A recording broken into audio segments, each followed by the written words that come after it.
that is going right now. So, welcome everyone. Welcome, Victor. Welcome, TOC. We've also got Adam Bitcoin up here, and I'm really excited to connect with you again, my friend here. But to get started, Victor, why don't you just introduce us, kind of let everyone know what we're going into today, and we'll take it from there. Absolutely, Trav. Thank you so much for joining on today's episode. I think we are going to be discussing one of the most important topics, like I said earlier. We are live everywhere at this moment. But if you want to have like a live chat with us, you can follow us on Twitter, on X. I'm sorry, I'm just going to keep calling it Twitter time after time.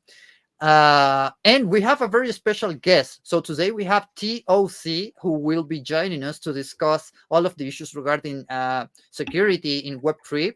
And for us, it's very special to have him on our show because he has been one of the earliest supporters of our show, even before we go multi-platform like we go now.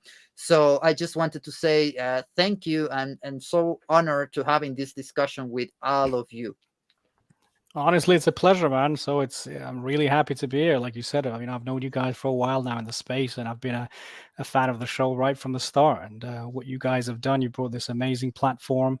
I'm really really happy to see you guys grow as well, and all the value that you've brought to us through whether it's your newsletter, through Bright NFT, and just through this space, giving us this platform to speak and share. I don't know. Well, sometimes I think about it, the amount of alpha that I've learned here. It's crazy, man. Like whether it's mental health stuff or whether it's just Web3 stuff. It's been absolutely amazing. So yeah, kudos to you guys for building this really.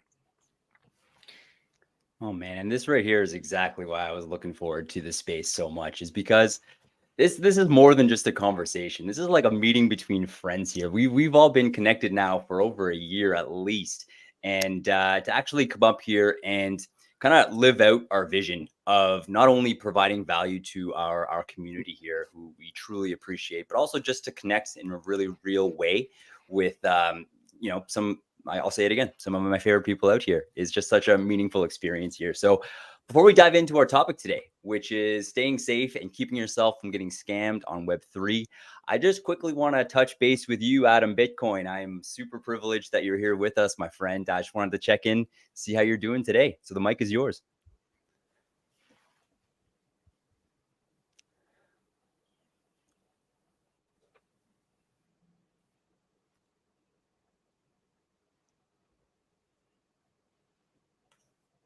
Love it, man. Hey, much appreciated. You take your time. Just raise your hand whenever you're ready, and we'll send the mic right to you, my friend. So let's get into it in the meantime there. So Victor, I'm curious to maybe start this off. I know you've got some awesome questions here, and I would be remiss if I held you back from asking those. But I think maybe a good place to start this conversation today.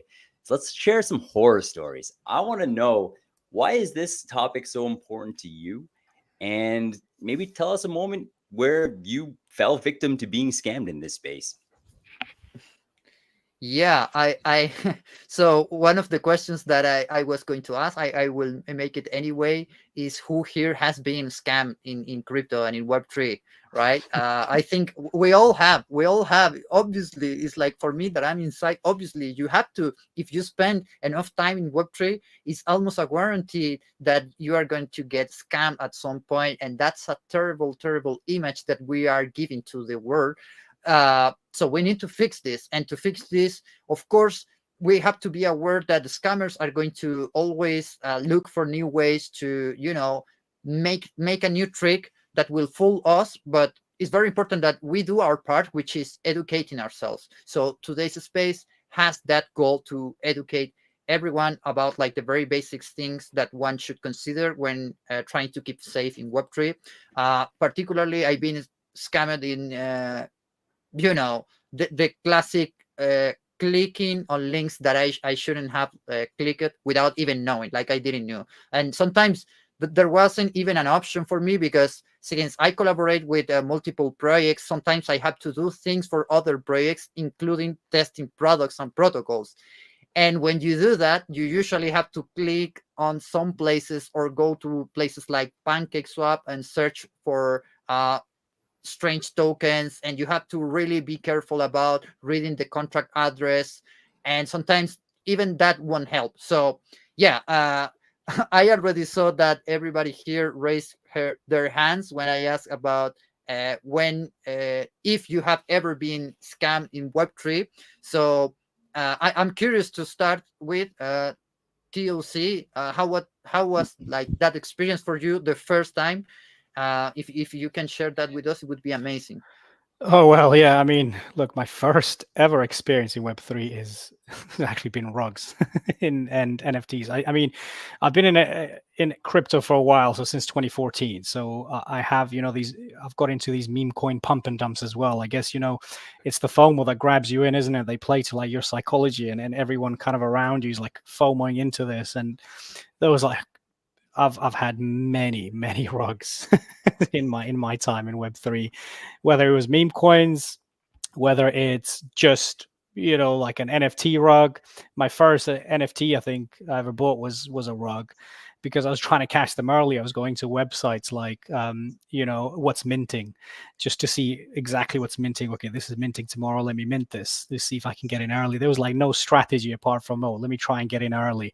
And yeah, the first NFT is definitely a rug. I've had a few rugs since then, and it's not always just quick rugs. It's not always just straight away where you find out actually after a week this project isn't going anywhere. Sometimes it's actually slow rugs. Those slow ones that kind of get you in and get you buying, and they could be there for months, and then the founder has a personal problem or something else, and they're like, yeah, I'm out of here. I've made enough money now. So yeah, definitely been part of a few scams. Safe Moon comes to mind when I think of crappy tokens. That was a huge scam and a huge rug pull. But yeah, so definitely have a lot of experience in that field, like I'm sure everyone else does. Oh man, the war stories have begun. Don't you hate it when the founder just dies and then comes back and then dies again? I don't know They about get, you. Yeah, That they get yeah. happened a really couple of inventive. times.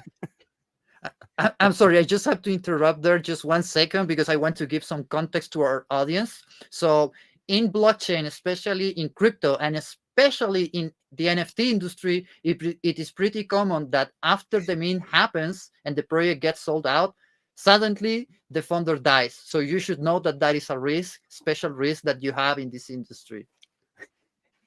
So maybe think twice about starting a NFT project, because who knows, you might be at further risk. Anyways, that's just some Think three terrible trap times. humor Yeah. here. Awesome, guys. Or, Awesome. or ask the founder about his health issues prior to minting, not only Yeah, ask that's a good about the one. roadmap. All right, yeah, maybe some superstition there as well. I know acts of God is a common cause as well. Oh man, I feel like we can go on and on about this for hours here, but let's focus in on our goal here today, which is to provide Yeah. actionable advice to help prevent this from actually happening to people in the future. It's very actually it's sad that pretty much I would say 95% of the people I have connected with in this space actually do have a story like this. And not even that, more than one stories. It's just the whole psychological nature behind all of this, the complexity of the blockchain, the vulnerabilities of smart contracts, all of these things. Like there really is a lot stacked against us as retail investors in this space here. So I was just about to start kind of directing our conversation to our first question here from you, Victor. But I see we've got Adam's hand up, so definitely going to send the mic your way, and let's hear from you, Adam. Welcome.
Oh man, dude, I love it. I love it. Thank you for sharing that with us. The main takeaway I'm having is really just don't trust people right off the bat. Make them have to earn your trust. And if something sounds sketchy, is I'm not going to swear because I know we get completely destroyed from the algo with that. Then yeah, no, just go with your gut. Go with your gut. And I mean, something like this that sounded pretty sketchy from the start, my friend. So hats off to you for identifying that, for keeping yourself safe, and for using some pretty good logic to identify that that was definitely too good to be true. So yeah, that's awesome, man. That's awesome.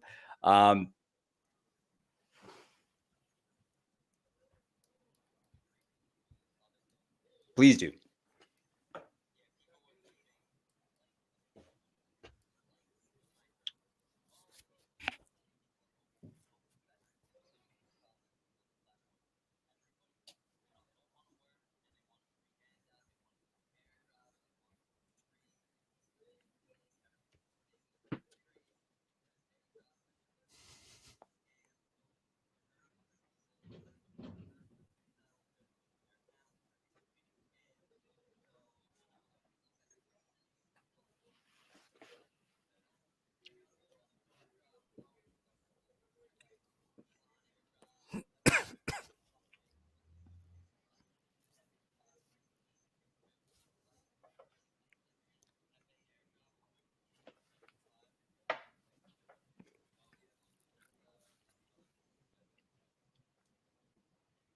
Solid advice, definitely. And for someone just entering into this space, someone who's brand new and doesn't, really understand how it works yet, that's really easy to fall for. I remember when I first got in, honestly, I felt like it was in the peak bull run to start off with.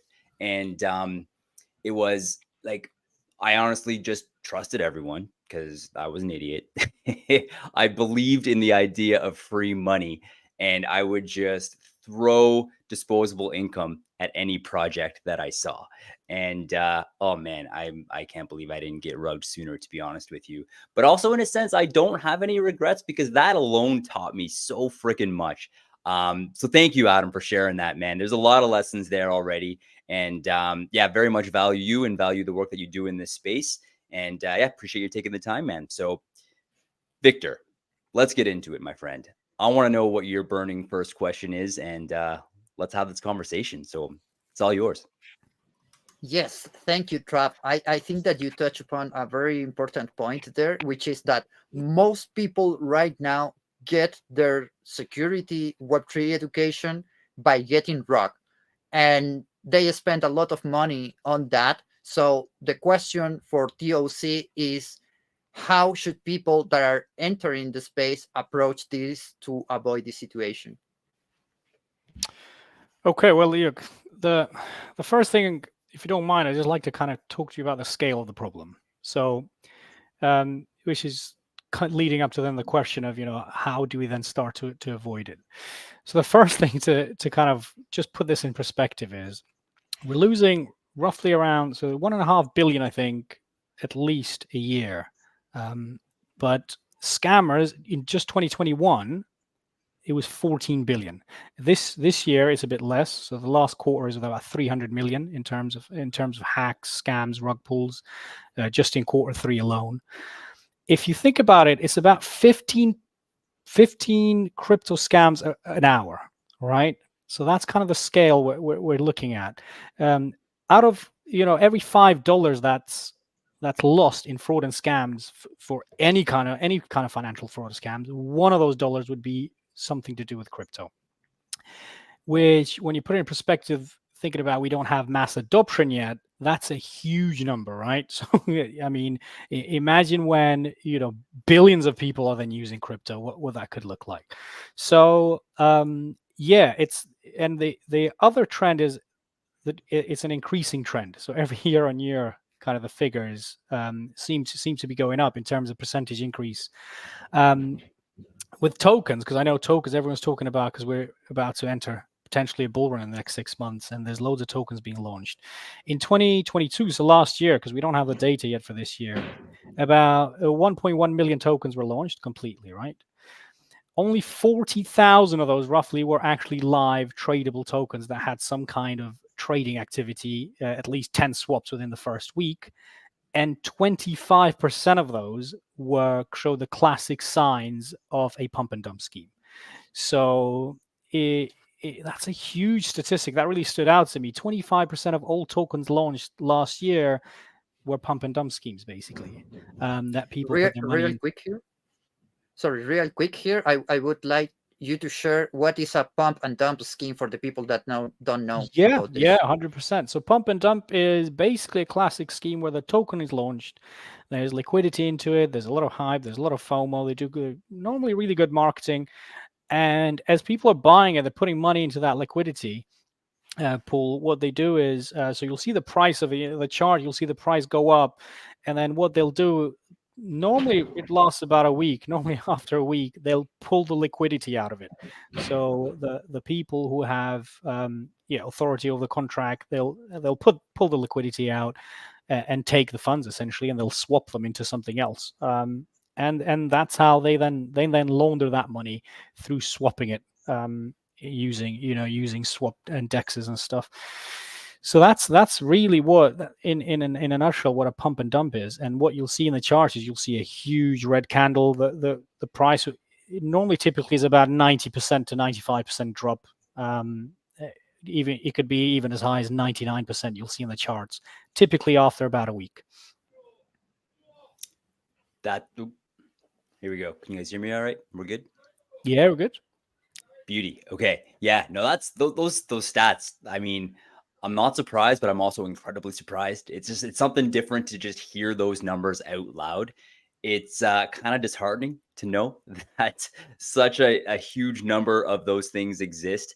But that also, it's encouraging as well to know that it's happening now before mass adoption, and that just from we're about to get into this part of the conversation here, but knowing that there are also a lot of people out there doing things to kind of counter that as well is also just super freaking bullish. So I definitely want to kind of keep going with your questions there, Victor.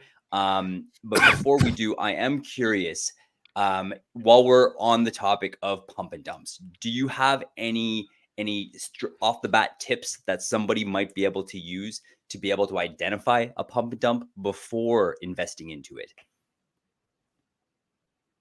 Yeah, 100%. I mean, the best way, look, there are tools out there to help you, okay? And the best way to do it is use these tools, because what will happen is they're different types of tools. So there's 5 that I can think of they're quite good. So you've got something like Unicrypt, which is basically checks the liquidity of the token. So what it does is it'll check if it's locked, because a lot of the times what they'll say, when they launch the token, they'll have a liquidity lock. They'll say, look, we can't actually touch it. The team can't actually touch it for X amount of years, which, genuine projects normally use, as a way to be transparent about what they're trying to create and say, look, we have no interest in taking the funds out. So this tool, Unicrypt, will actually check that claim, and it will check the actual liquidity if it is locked, and it will show you in years, months, if it is and it isn't. And obviously the first thing you do is check what they're saying is true. If they said, yeah, we've locked it for 50 years, and this Unicrypt tells you, oh no, you haven't, actually it's locked for 2 months, that's a red flag straight away. Don't touch it. So that's the first tool I can think of. The second one is Block Explorer. So Block Explorer is really, and this Block Explorer you can use for different chains. It depends on where you're buying the token. So it could be, Ethereum that you're using, an Ethereum Block Explorer. It could be Binance Smart Chain. And this will tell you loads of information. It'll tell you if liquidity has been removed as well. It'll tell you what people are saying about the contract code. And you can actually look at very detailed kind of transactional data on there. So Block Explorer is a really good comprehensive one. Token Sniffer is very good at finding exploits. So this one you'll see, the first thing you'll see on Token Sniffer is tokensniffer.com. You'll see they'll have a list of known scams on there and hacks. They'll be listed. So straight away, if there's a project you're thinking of going into, but it's already a known scam, you'll see it there, and you can quickly check if the tokens are there. So that, and it'll also look for exploits if there's any exploits in the contract. The fourth one is Dex Tools. I think Dex Tools will give you loads of details about the tokens, but it also give you live buy and sell data. So this can help you like determine, in terms of the buys and sells, if you're seeing just buys in any token, if you're not seeing any sells at all, then you're looking at a potential scam.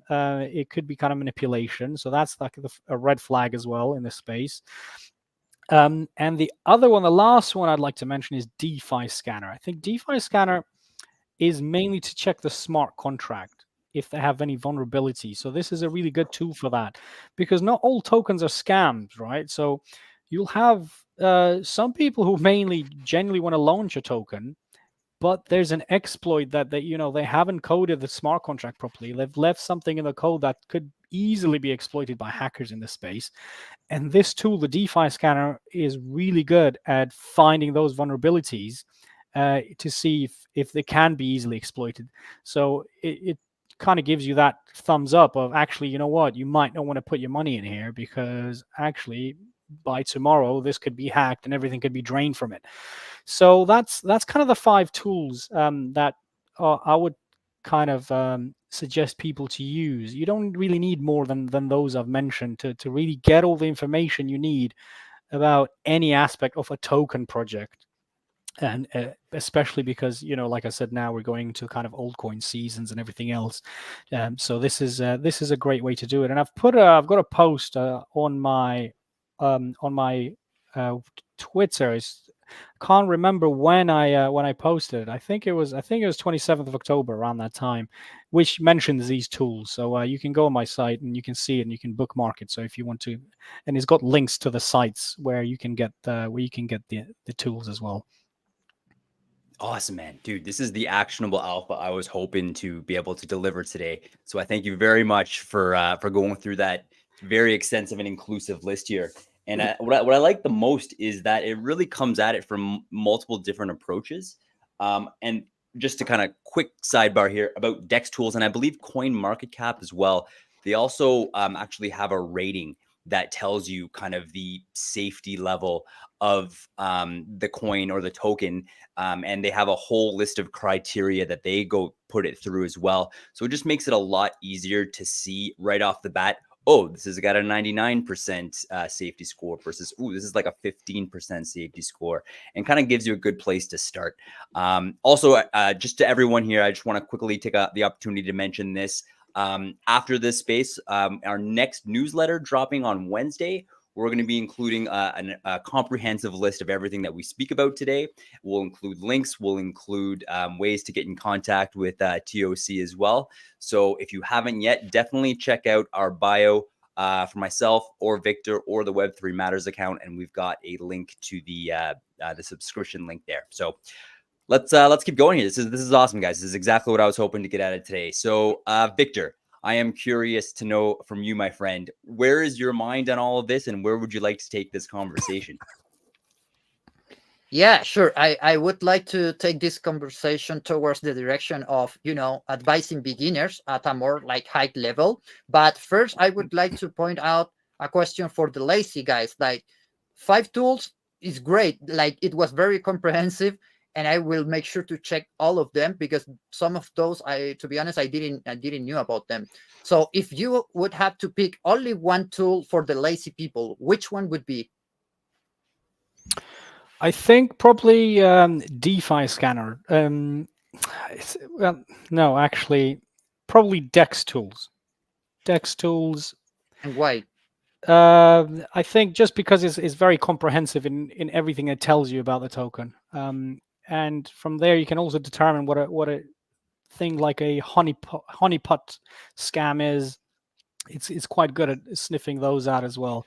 So yeah, this is hard because some of these tools have aspects that the others don't kind of apply. Because for example, yeah, you can get a lot of information. Like you said, you can get a rating as well, but then you're missing out the stuff on the smart contract vulnerability if you're not using the DeFi scanner. So that's why it's kind of hard. But if I was to use, let's say, two that will give me probably the most comprehensive is probably Dex Tools and DeFi scanner.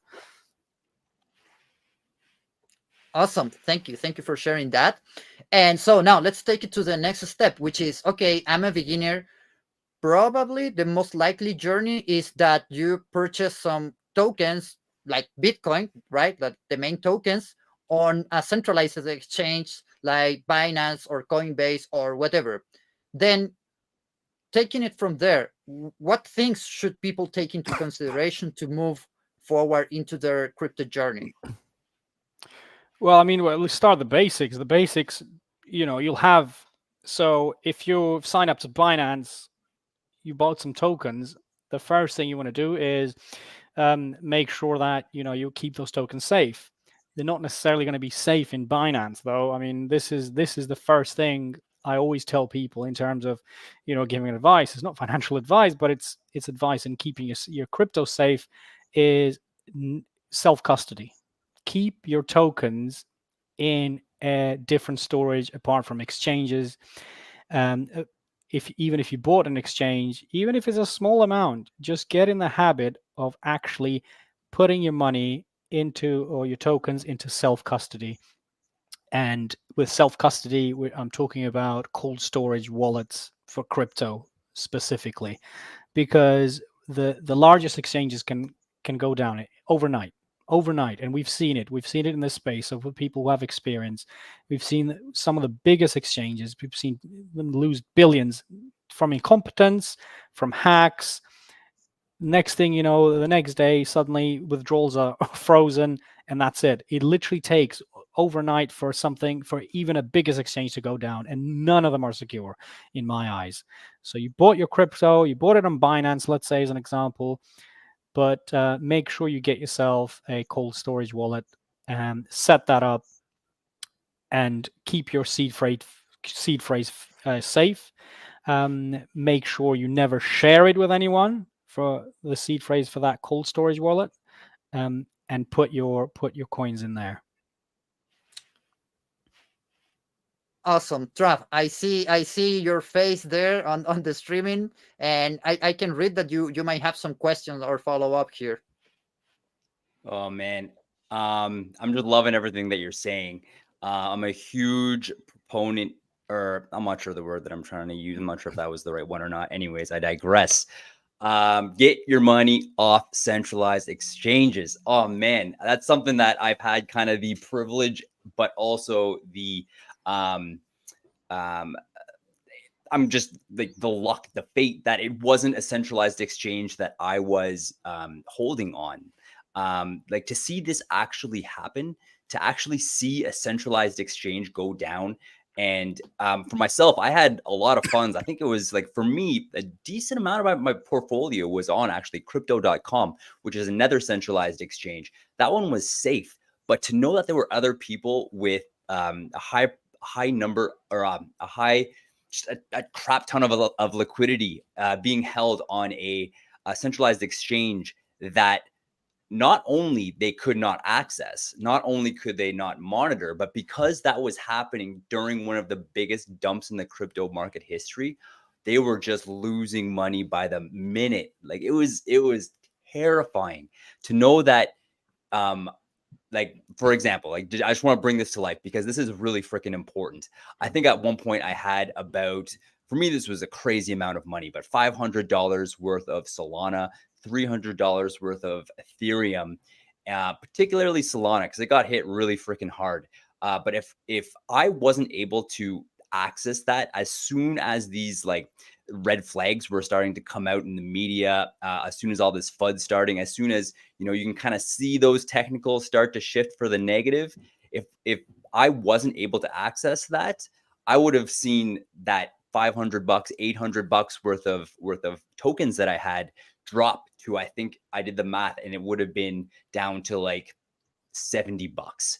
And like that would have just been devastating for me. But luckily I was able to. So all this to say, I'll just to land the plane here. If it's if you're on a centralized exchange, it's basically, it's not your tokens. There's a saying along those lines, but yeah, not your wallet, not your tokens. So technically they can do whatever the heck that they want, and it can go down at any moment. The second part about actually putting it on a decentralized wallet, quite a bit safer, although it's two different things. It actually belongs to you. You have ownership of your tokens, but there does also come with it a bit of a higher risk. So I am very glad that you brought that third option out of the cold wallets. And I'm just curious to ask you real quick. And Adam, I see your hand up here as well, and I'm about to get to you after I ask this question. My question for you is, we've all heard a lot of drama and FUD around a lot of the cold wallets that exists, having backdoors, things put into their code so that these centralized entities can still access somebody's cold wallet. Any thoughts on that? Any recommendations for somebody trying to get a cold wallet to protect their crypto? Well, if you're asking the recommendations of which ones to get, you mean? Yeah, well, I'm going to give you some alpha here that maybe a lot of people don't know, but the safest cold storage wallet is Engrave Zero. So this is a relatively newcomer to the game, right? It's not your Trezor or your Ledger, but they have the highest security certification.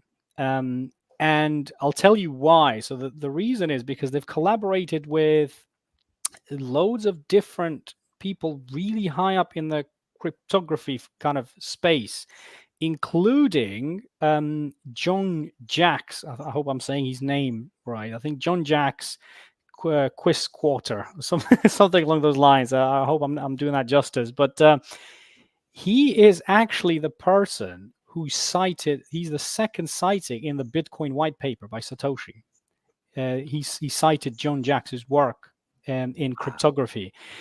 So this guy had a hand in collaborating and creating this wallet, and it's supposed to be the highest security certification in terms of a cold storage wallet. So it's called Engrave Zero for just the name if you want to search it out. And yeah, like I said, it's relatively new, but that's the one at the moment that's kind of leading the charge in terms of security. You have your classical like Trezor, the highest, in terms of security as well. It's also quite secure, quite safe, and that's good as well because again, these cold storage wallets always have different kind of functionalities. So with Trezor, it's quite good at interacting with other apps. With MetaMask, you can get thousands of crypto coins loaded on there, and it's the same with Ledger. I think, but Ledger had that kind of controversy, which put a lot of people off in terms of people being having a backup option almost, which meant kind of them storing your seed phrase somewhere through almost like a third party, which made people question whether actually that kind of defeats the purpose of it. So that was an optional feature. But so these are kind of the main three ones that people use. But yeah, the safest is Engrave Zero. Awesome, man. Thank you for that. That's alpha. That's new to me as well. So I'm really looking forward to checking that one out. Perfect, guys. So here's where we're at. We've got just about 20 minutes left for our space. And there's a couple things that I want to accomplish in this time. I want to hear from my man, Adam, once again, because he's been so patiently keeping his hand up here. I want to check in with you, Victor, to see what some topics are that you would like to make sure that we cover today. I want to be able to dedicate some time to you, TOC, so that you can tell us about what you're working on and how people can support you.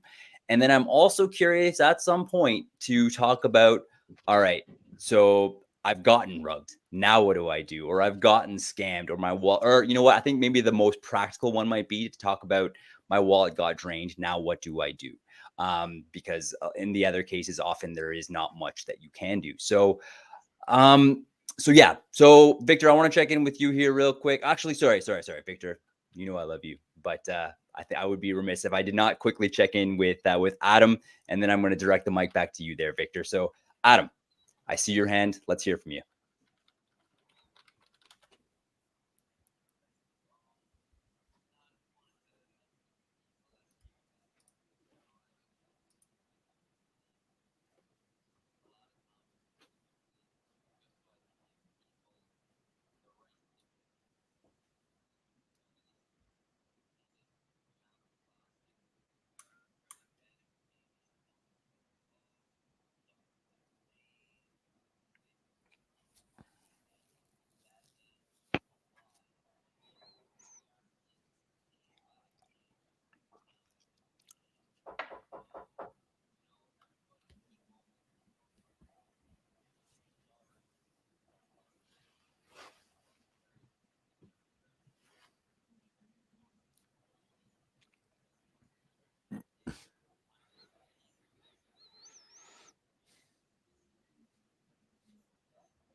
Adam, my friend, thank you so much for taking the time to hang out with us, to contributing to this conversation that is very near and dear to our hearts today.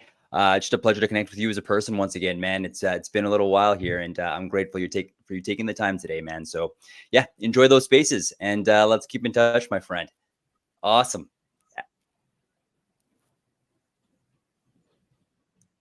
Love it, man. We will certainly let you know. No, it's been a pleasure. Awesome. All right. It's been a while here. Victor, I want to hear from you, my friend. That's just take it and run with it and do whatever the heck you want. You're the host. It's all yours. Yeah, absolutely. I think that a great way to summarize many of the things that we have been discussing in the past minutes for the people in our audience that are checking out from other platforms like YouTube and might have missed a little bit here. Not your keys, not your crypto. So I cannot make it simpler than that. And you really have to internalize that thought on your brain.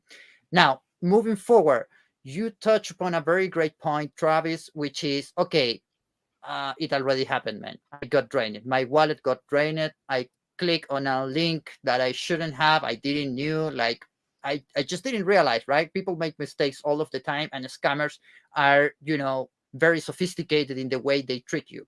So what to do next? That's the question for our friend here, TOC. Yeah, that's a very good question, because a lot of people actually, in that moment, in that panic, will actually not know what to do. The first thing I would advise people is to really, well, depending on how it happens. So there's different attack vectors, right? It could have been that, maybe your wallet got drained and you were using a centralized exchange, let's say. Then the first thing to do is contact the support or assistance of that exchange. So let's say Coinbase, Binance, whatever you're using, Kraken. Just they always have a support feature, so just contact them, tell them what happened, and see again how they can help you, what information they can give you. And then the next thing is really to perform a security audit. So if it's a phishing link where maybe the scammer sent you a link, or you've clicked on a link somewhere, then if you're using your computer or even on mobile devices, run a security audit like a virus scan. See if there is malicious software still in your phone that could keep or malware that could keep essentially that security threat there, in case you do connect to something else, to a different wallet, because that virus will be running in the background. So I would say the second step after contacting support is perform a security audit. And then the other thing really is to, if you're concerned about your other assets, move them across. So actually, that's probably one of the first things I would probably do is to try and move across all the different assets to somewhere else that hasn't potentially been compromised. So that would probably be the first step before contacting support or doing any security audits. Just move them across straight away, and then report the incident. So you can report the incident in different ways, right? If you have identified the address your funds have gone to, so if it's a token and you've seen that actually it's been drained and the tokens have gone to a specific address, let's say on Ethereum or whatever chain you're using on Solana, look up that address on either Etherscan or SolScan, and you can actually report addresses directly on those platforms. So you can go in there, report that address to say, yeah, this is a hacker or a scammer who's taken my funds, basically. And you can describe the incident and what's happened. Excuse me. And then that's kind of the next step in reporting the incident. It depends on how much money there is, because you can go further with the reporting. So as well as reporting the address, you could also report to the local authority, the police, to the government, and there's different means to do that.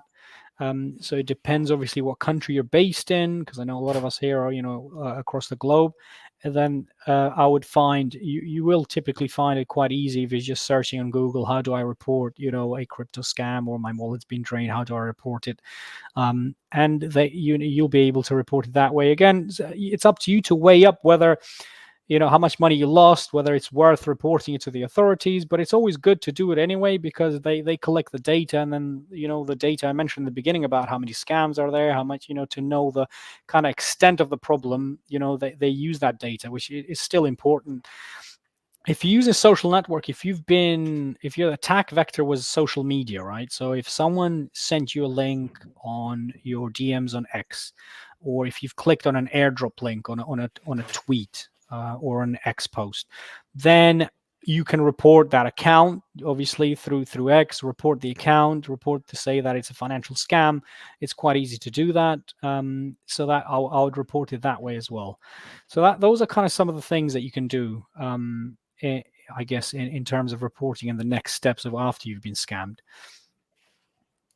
Absolutely. I think I cannot emphasize enough how important it is to actually do something once you get scammed. Because a lot of the time, and I've been there, what happened is that you just don't want to know anything about it. You just lost the money and that's it. You don't want to think about it anymore because it's painful, right? But it's super important to help others generating the data, and also because you could actually be preventing others from being scammed. And it's all about like learning and growing together in the end when it comes to security. Yeah, 100%. That's a great point. That's a great point, Victor. But yeah, I'll home in on that. It's so yeah, definitely report it. Even if it's $20, even if it's $10, it doesn't matter. Just report it. Report it to all these avenues. And I'm gonna make a post anyway, because I've got one one scammer that I've been targeting, who's been taking people's money. So I'm going to make a post probably in the next few days, and I'll put a link on where you can report these things. So maybe just keep an eye on my account the next couple of days, and you'll have some links on there on how you can report it and where to go.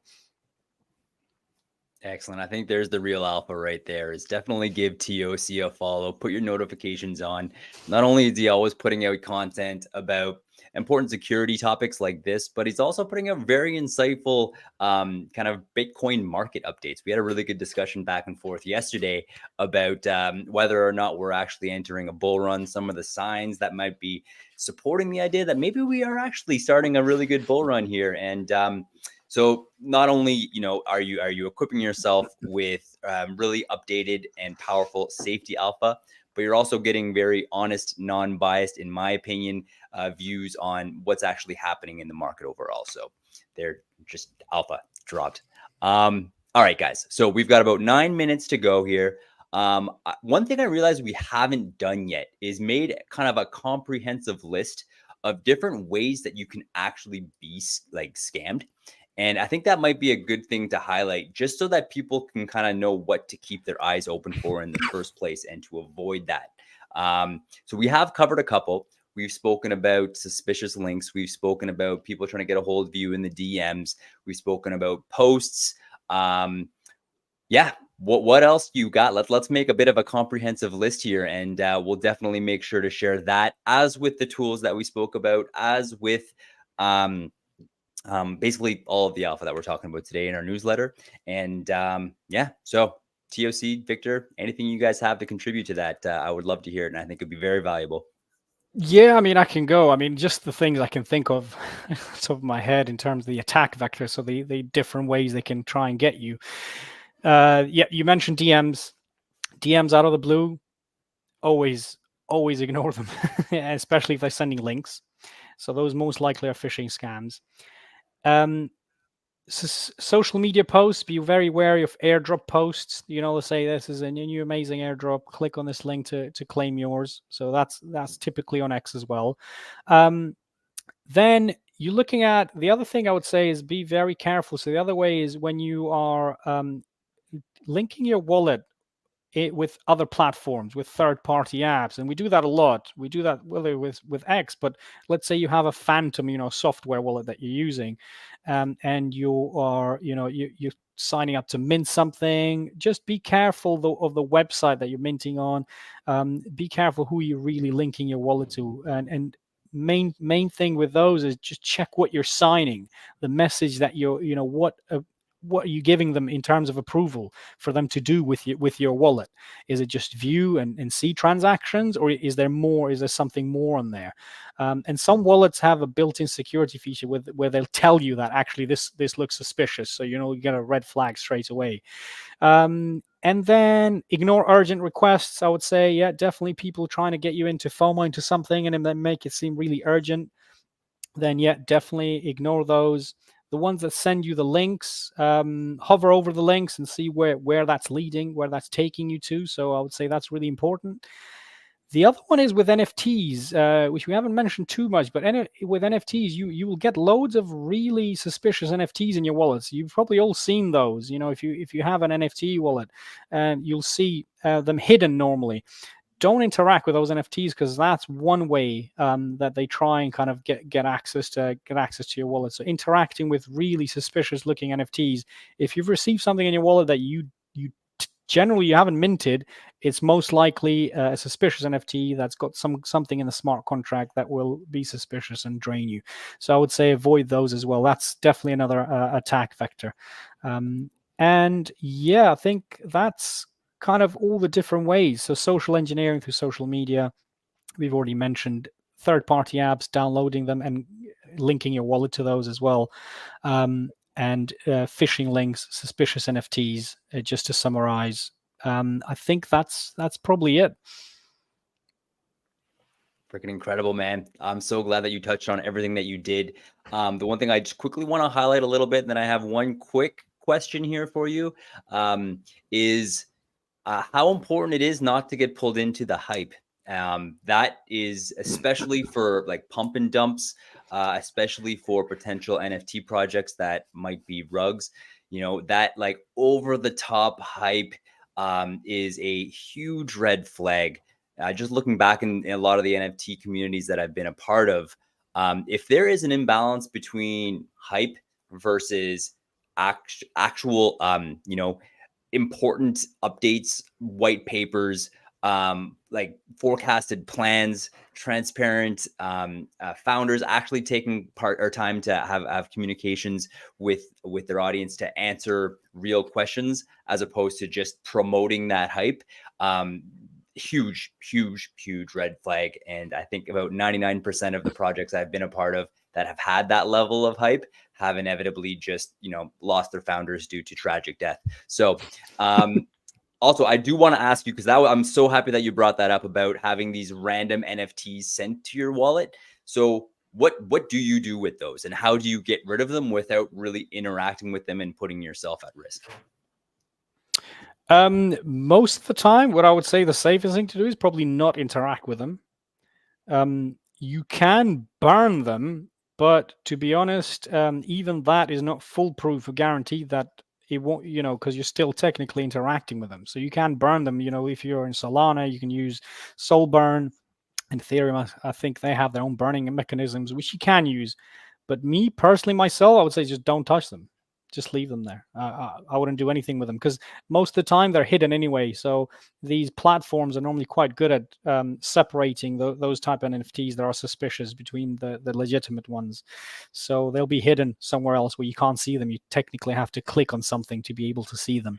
But yeah, I wouldn't interact with them at all, to be honest. Brilliant, man. Thank you. I feel a lot better about just ignoring everything in my wallet now for the last couple of years here. So I appreciate you for validating that. Awesome. Victor, I need to check in with you, my friend. We are bordering on the very end of this conversation here.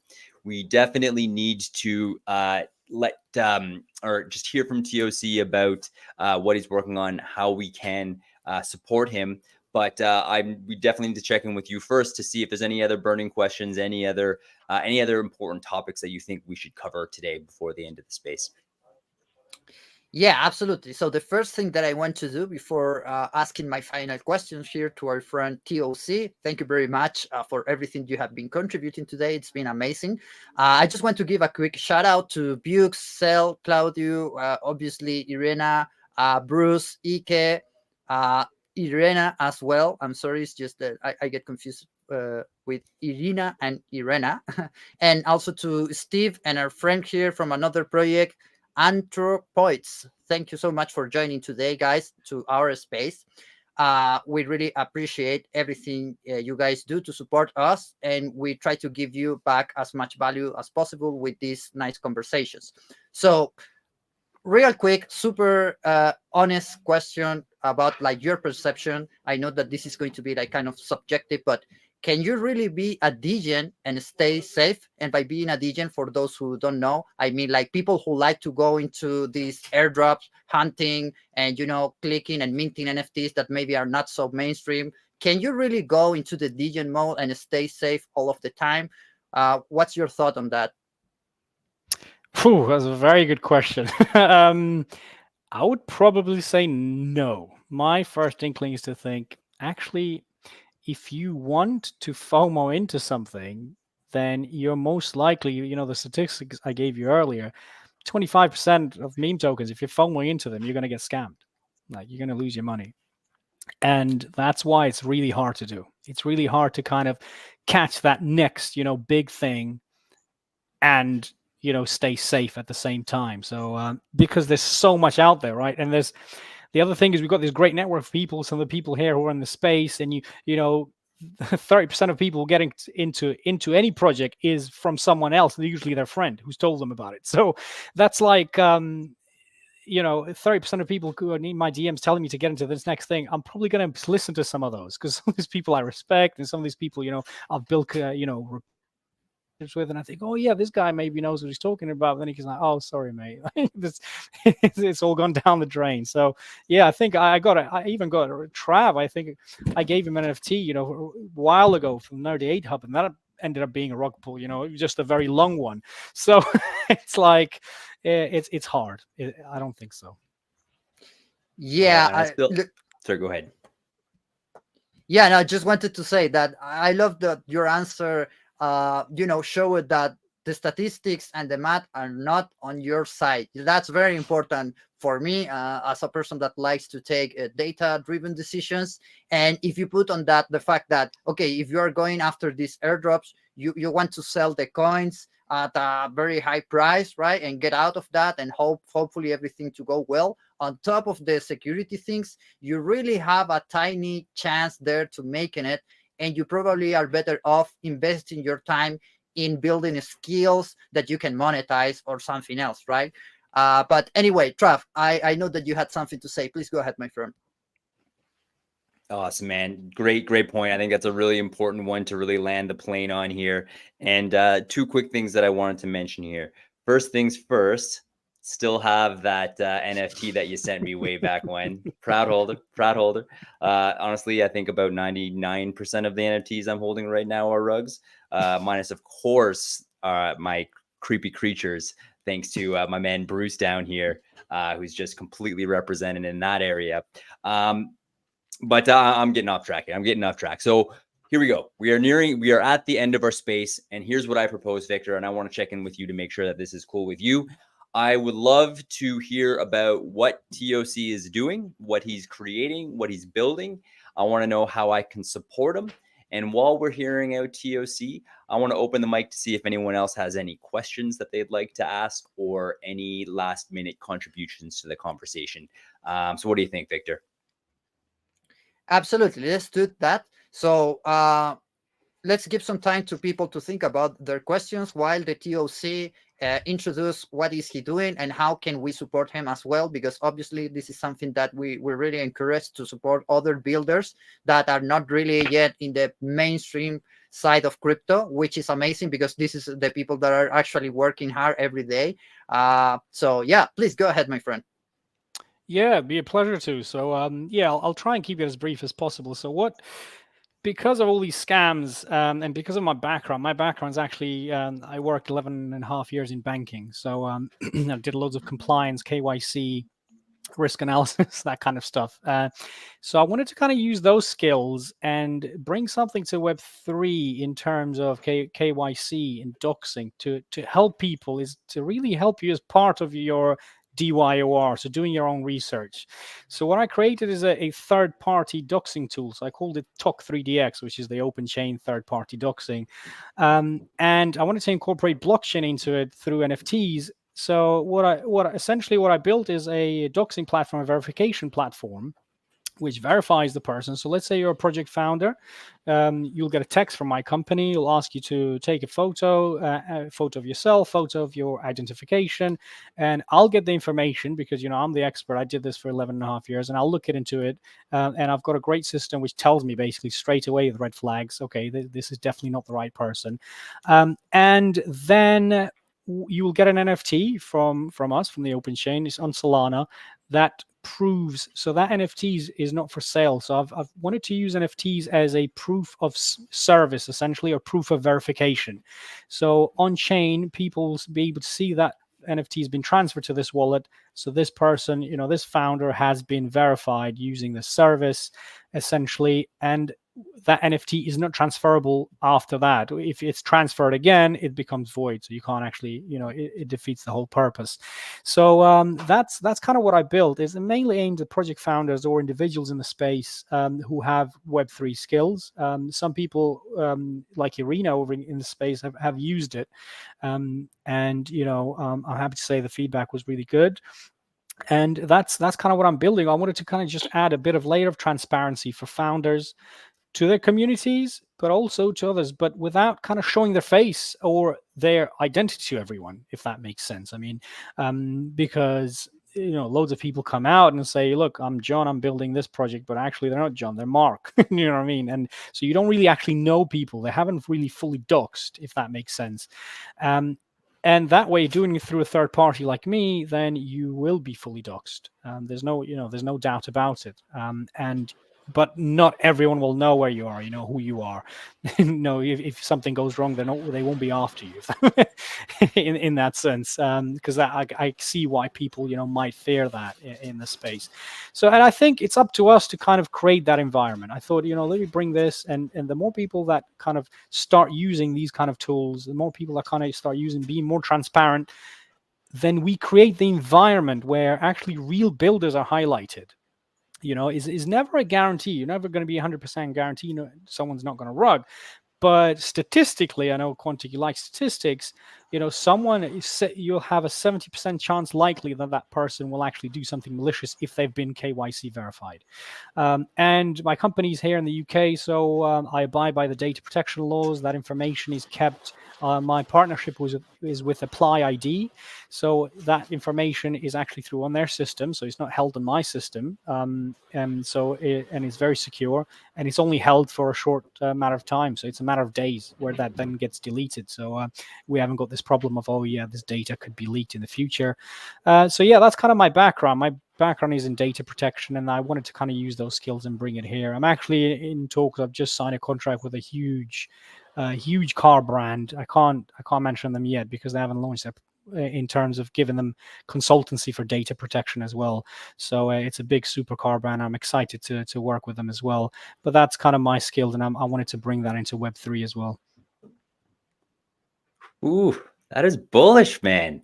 Dude, I mean, Victor, hear me out. I wonder if maybe this is a good way to make us a little bit more credible. Maybe do a little KYC verification on our end, grab some the open chain NFTs to just be able to represent to the world. Anyway, I'm just getting really excited about all this. So we can talk about this later. But regardless, TOC, that is awesome. I think you are bringing real value to this space. You're a real freaking person, and I appreciate the crap out of you. For anyone who is interested, I've posted up a post from TOC 3DX up top on the Jumbotron, so definitely give that a check. We have not had anyone put in any questions or reply to, or what am I trying to say here? Request, there's the word, to come up and chat here. So we're wrapping up.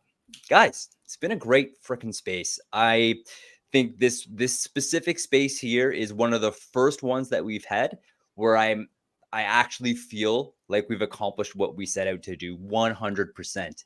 We delivered amazing alpha. We spoke about some really fun stories, some that were very painful, some that were very difficult, but we got it all out there. And there's nothing but smiles all around the board here. So thanks to both of you guys for just joining us and just being incredible people and making this happen today. Let's go. Let's freaking go. Victor, where are you at? Yeah, no, super grateful that we had this nice conversation, and definitely we should all check out the platform that TOC is building. I think only for the matter of experimenting with new systems, it's worth the time, 100%. And wishing you all the best with your new consultancy deals. I know that you guys are going to make it here because this is the people that have been working hard, every single day. So yeah, many words of appreciation to everyone who joined it today. And let's not forget that the conversation doesn't stop here. You can also join the Bright NFT server, where we host events with the Yeti Apes community, obviously also Web3 Matters community, in which we talk about some of the topics. And we have a building in public session every single Monday that you can tune in and see how are we doing with these episodes and with our newsletter, Growth Bites, which, by the way, I invite you to subscribe. You can click the link in my bio, and it's going to be wonderful. Like I promise value, and if not, I will pay your coffee. So anyway, I think that this is a great way to finish this space. I am going to my party now with my family, and I hope that we can continue this conversation also in DMs with the open chain, because I see that there is potential for collaboration in the future as well. So, guys, it's been an amazing journey, an amazing day, and I wish you all a wonderful weekend. Really appreciate it, guys. Really appreciate it. Thanks so much, everyone. Okay. I'll sign off here as well. Much love, everyone. Reach out. We're not going to make it unless we all make it. And let's freaking go. Let's go. Bye-bye, everyone. I'm going to finish now. Space.